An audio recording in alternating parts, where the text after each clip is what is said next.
রাসূল ইসলামের ভালোবাসা তাদের অন্তরে তৈরি করে দেয়। এটা কীভাবে তৈরি করবেন? এটা আপনারা উম্মু খালেদের নাম আপনারা শুনেছেন, উম্মে খালেদ বিনতে মেহরান। রাসূলুল্লাহ সাল্লাল্লাহু আলাইহি ওয়াসাল্লাম, আপনার জন্য একটা বই আছে, বইটা হচ্ছে সোনালী যুগের মায়ের, এটা নিয়ে যাবেন আপনারা সবাই। সোনালী যুগের মায়ের, আমি একজন বাবার গল্প আপনাদেরকে বলছি, উম্মু খালেদ বিনতে মেহরান।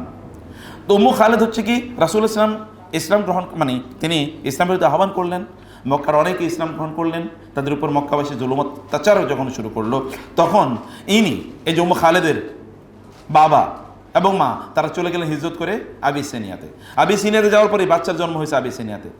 আপনি কি শুনতে পাচ্ছেন আমার কথা? আবিসিনিয়াতে বাচ্চাটির জন্ম হয়েছে, যার নাম উম্মু খালেদ। আসলে ছোট মেয়ে, তার জন্ম হয়েছে। তো জন্ম হওয়ার পর ওইখানে তিনি তো আবিসিনিয়ান ল্যাঙ্গুয়েজে তিনি তত এক্সপার্ট না, কিন্তু তিনি কিছুটা জানেন, কারণ ওইখানে তিনি বড় হচ্ছেন। আবার ভাষায় হয় আরবিতে কথাবার্তা, ওইখানে হয় আবিসিনিয়ান হাবাসি ভাষায় কথাবার্তা হয়। তো হাবাসি ফ্রেন্ডদের সাথে গল্প করার মাঝে মাঝে কোনো এক সময় হাবাসি কোনো এক ফ্রেন্ড তাকে বললো, তুমি তো আমাদের দেশে না, তুমি এরকম করছো কেন, তুমি তো অন্য দেশ থেকে এসছো। তো এই মেয়ে তো খুব ইয়েতে লাগলো, এগোতে লাগলো, তার প্রেস্টিজে লাগলো, বাবা আমরা নাকি এই দেশি না, আমরা নাকি অন্য দেশ থেকে এসেছি।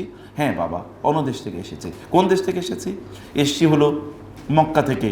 আমি তোমার মন খারাপ করার দরকার নাই, আমরা এমিগ্রেন্ট হলেও এখানে, বা আমরা যে এখানে হিজরত করে এসছিও, আমরা কিন্তু খুবই সম্ভ্রান্ত, আমরা কোরাইশ ফ্যামিলির, আমাদের মধ্যে সর্বশেষ নবী এসছে, ওই নবীর প্রতি আমি ঈমান এনেছি দেখে আমাদের উপর জুলুম করেছিল, আমরা মাজলুম, এই কারণে আমরা এখানে হিজরত করে চলে এসেছি। বাবা নবী কি, ঈমান কি? বাবা এবার ব্যাখ্যা করছেন। তো তুমি জানো আমি কেন ঈমান এনেছি? কীভাবে? আমি একবার স্বপ্নে দেখলাম যে আমি একটা বড় গর্তের মধ্যে পড়ে যাচ্ছি, বিশাল গর্ত। তো দেখলাম কেউ একজন আমাকে হাত ধরে টেনে তুলছে, তাকে দেখলাম ইনি হচ্ছে মুহাম্মদুর রাসূলুল্লাহ সাল্লাল্লাহু আলাইহি ওয়াসাল্লাম। আমি বুঝলাম যে আমি একটা বিপদে পড়তে যাচ্ছিলাম, তিনি আমাকে রক্ষা করেছেন। আমি দৌড়ে তার কাছে গিয়ে কী করলাম? আমি ইসলাম গ্রহণ করলাম। বাবা তোমাকে উনি রক্ষা করেছেন। এবার নবীর বহুত গল্প, নবীর সাথে তার স্মৃতি বাচ্চাকে বলছেন। বাচ্চার অন্তরে এবার নবীর প্রতি ভালোবাসা তৈরি হয়েছে। রাসূল ইসলাম মদিনা হিজরত করে গেলেন, ওনারা এবার মদিনা হিজরত করে, এবার তো মদিনা একটা সেফ জোন হয়ে গেছে।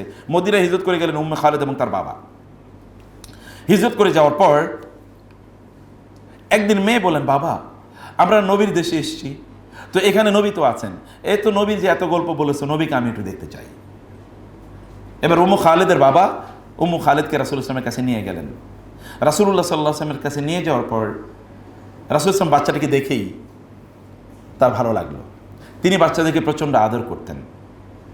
তিনি যখন বাচ্চাকে দেখেই তাকে বললেন সানা সানা। সানা হচ্ছে হাবশি ভাষায়, সানা শব্দের হচ্ছে সুন্দর, হাসানা হাসানা। হাবশি ভাষায় সানা শব্দ হচ্ছে সুন্দর সুন্দর। যেমন আপনার বাচ্চার জামা, এই খুবই সুন্দর জামা, তো এত সুন্দর জামা তুমি কোত্থেকে পড়েছো, অথবা ইউ লুক ভেরি বিউটিফুল, তোমাকে তো খুবই সুন্দর লাগছে। বাচ্চাকে এরকম কোনো একটা কথা বলার পরে দেখবেন ওইবার আপনার কাছে আসবে, আপনার সাথে একটু ঘেঁষার চেষ্টা করবে, আপনার গায়ে গায়ে একটু লাগার চেষ্টা করবে, এরপরে আপনার কোলে একটু বসার চেষ্টা করবে। ওদেরকে সুন্দর করে কথা বলতে হয়।